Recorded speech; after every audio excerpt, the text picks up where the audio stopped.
महाराष्ट्राचा. नमस्कार, मी सुद्धा संध्यालामध्ये आपलं सगळ्यांचं स्वागत. बारामती विधानसभा पोटनिवडणुकीच्या राष्ट्रवादी काँग्रेस पक्ष अजित पवार गट उमेदवार सुनेत्रा अजित पवार यांनी ऐतिहासिक कामगिरी करत विक्रमी मताधिक्याने विजय मिळवलाय. मतमोजणीच्या 24व्या फेरी अखेर मतांच्या आकडेवारीनुसार सुनेत्रा पवार यांना तब्बल 2,18,930 एकूण मते मिळाली आहेत. या विजयाने त्यांनी 2019 मधील अजित पवार यांच्या देखील मताधिक्याचा विक्रम मागे टाकला आहे. तसेच उत्तर प्रदेश मधील भाजपाचे आमदार सुनील कुमार शर्मा यांच्या 2,14,835 मताधिक्याचा देखील रेकॉर्ड सुनेत्रा पवार यांनी मोडीत काढत देशातील सर्वाधिक ऐतिहासिक मताधिक्याने विजय मिळवला. सुनेत्रा पवार या विजयी झाल्यानंतर जय पवार अजित पवार यांच्या स्मृतीस्थळी दाखल झाले आणि भाऊक होत दादांच्या स्मृतीचे दर्शन घेतले. जय पवारांनी माध्यमांशी बोलताना सर्व मतदारांचे आभार मानले. हा आनंदाचा क्षण असला तरी जल्लोष करू नये, आम्ही जनतेसाठी काम करत राहू. निवडणूक आचारसंहिता संपल्यानंतर जनता दरबार घेणार असल्याचंही त्यांनी सांगितले. सुनेत्रा पवारांनी मतदारांचे आभार मानत हा विजय अजितदादांच्या स्मृतींना समर्पित असल्याचं म्हटलं. तसेच या विजयानंतर हा शेवट नाही तर नव्या बारामतीच्या उभारणीची सुरुवात आहे, असा विश्वास सुनेत्रा पवारांनी व्यक्त केला. आज खरं तर मी सर्वच बारामतीकरांचा मनापासून खूप खूप आभार मानतो. आदरणीय दादांसाठी त्यांनी यावेळेस मनावरती ही निवडणूक घेतली आणि एक इतिहास जो सर्वच बारामतीकरांचे माझे कुटुंब आहेत त्यांनी दादांच्या प्रेमासाठी घडून आणलंय, म्हणून त्यांचा पहिल्यांदा सर्वांचा मनापासून मी खरंच आभार मानतो. वहिनींनी नुसतं नाही, आम्हाला सगळ्यांची भावना अशी आहे की सारखं आम्ही बोलत आलोय की दादांच्या बिना कधीच वाटलं नव्हतं एका निवडणुकीसाठी आम्हाला.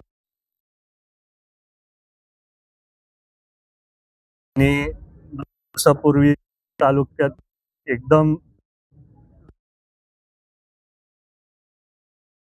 चिमुकलीच्या संदर्भात तर आम्हाला कोणालाही वाटत नाही की हा आनंदाचा दिवस आहे.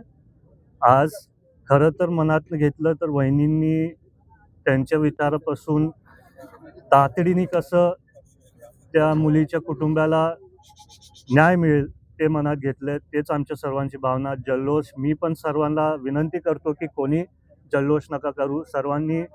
सर्वांनीच एकत्रित कष्ट घेतलेत. आमचे पोलिंग एजंट्स असू द्या, पक्षातले सगळे कार्यकर्ते असू द्या, सर्वच मतदारांना सर्वांचंच मी मनापासून आभार मानतो. नाही, मी एकट्याने नव्हतं काय केलं. आम्ही नाही, ते बघा मी तुम्हाला आताच बोललो, ही वेळ तशी नाही बोलायची. मी आधी पण बोलत आलोय की 29 मध्ये लोकांची आशा आहे. मी सातत्याने बोलत आलोय मी सर्वांसाठी काम करणार आहे.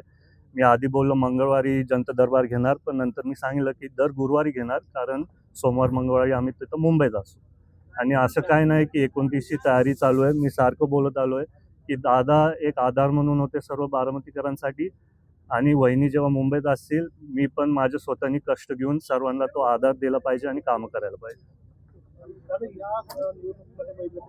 उमेदवार जे होते त्यांचे जे अधूनमधून होते त्यांनी डुप्लिकेट शेअर केल्याच्याही काही गोष्टी समोर आलेल्या आहेत. याबाबत तुम्हाला काही माहिती आहे? नाही, त्याच्याबद्दल मला काय माहिती नाही. दादा ऑलिम्पिक असोसिएशनचे अध्यक्ष होते. दादा गेल्यानंतर आता भाजपचे केंद्रीय राज्यमंत्री अध्यक्ष झाले. तुमच्या ताब्यातून, राष्ट्रवादीच्या ताब्यातून ऑलिम्पिक असोसिएशनचे अध्यक्ष ते आम्हाला काल कळालं.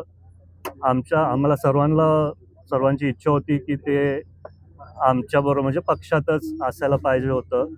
भरपूर क्रीडाच्या संपर्कातल्या लोकांनी मला काल फोन लावले, पण आजचा दिवस थोडा महत्त्वाचा होता म्हणून त्याच्यात काय आम्ही जास्ती चर्चा नाही करू शकलो. आणि आता बघू त्याच्यात पुढे काय आम्ही जर सीएम साहेबांशी बोलू शकलो आम्ही कदाचित चर्चा करू. दादा, या निवडणुकीमध्ये अनेक पक्षांनी तुमची मदत केली. सर, या ठिकाणी कशा पद्धतीने वाटचाल असेल, या पक्षांचा कशा पद्धतीने नाही, मी तुम्हाला सारखं सांगत आलोय, सर्वांनी ही निवडणूक दादांसाठी त्यांच्या स्वतःच्या हातात घेतली. दादांना आणि वहिनीला तसंच सर्वांनी तो आधार दिलाय. तर त्यांनी भविष्यात काय त्यांची रणनीती ठरवली असेल ती त्यांच्यावर आहे. 2 दिवसापूर्वी सुप्रिया सुळेंचं असं वक्तव्य होतं, विलिनीकरणाची चर्चा आहे ती थांबली आहे. या निवडणुकीमध्ये दोन्ही राष्ट्रवादी एकत्र आल्या किंवा आपण म्हणूया की दादांसाठी पाठिंबा दिला. आगामी काळात 2 राष्ट्रवादीची किंवा तुमच्या राष्ट्रवादीची वाटचाल कशा पद्धतीने असेल ते मी स्वतः एकटा नाही ठरू शकत. सर्वच पक्षातले ज्येष्ठ नेते असतील आणि जर विलिनीकरण दोन्ही पक्षांचं व्हायला लागतं, त्यामुळे दोन्ही पक्षांच्या ज्येष्ठ नेत्यांनी जर तसं ठरवलं नाहीतर तशी चर्चा केली तर आपण तेव्हा बघू. बारामतीकरांसाठी अजितदादा प्रत्येक आठवडा 15 दिवसांनी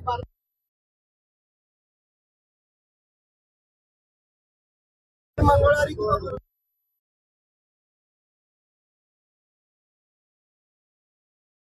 सात तारखेला परवा संपेल, 7 तारखेला गुरुवार आहे. तुम्ही मला दिसतालच तिथं जनता दरबारमध्ये. ग्रामीण भागाचा प्रश्न आता भेडसावतोय. चाऱ्याचा प्रश्न निर्माण झालेला आहे. काही ठिकाणी टँकरची देखील उपलब्ध नागरिकांची मागणी आहे. बरोबर आहे, ते मला कळालं. त्याच्या संदर्भात आचारसंहिता होती म्हणून आम्ही काही जास्ती करू नव्हतो शकत. आता आचारसंहिता झाल्यावरती आम्ही तातडीने जितकं मदत करू शकू सर्वांना आम्ही तिथं मदत करू. दादा हिंदी आज सुनेत्रा वहिनी की बड़ी जीत हुई है. भारत में पूरा रिकॉर्ड बन गया है. कैसे हुआ? आज मैं सब मतदारों का आभार मानता हूँ क्योंकि उन्होंने संध्या लाईव्ह न्यूज करिता कृष्णमूर्ती जगताप, बारामती. ताज्या आणि महत्त्वपूर्ण बातम्या पाहण्यासाठी आजच आमच्या संध्या लाईव्ह न्यूज चॅनलला यूट्यूबवर सबस्क्राईब करा आणि बेल आयकॉन प्रेस करा.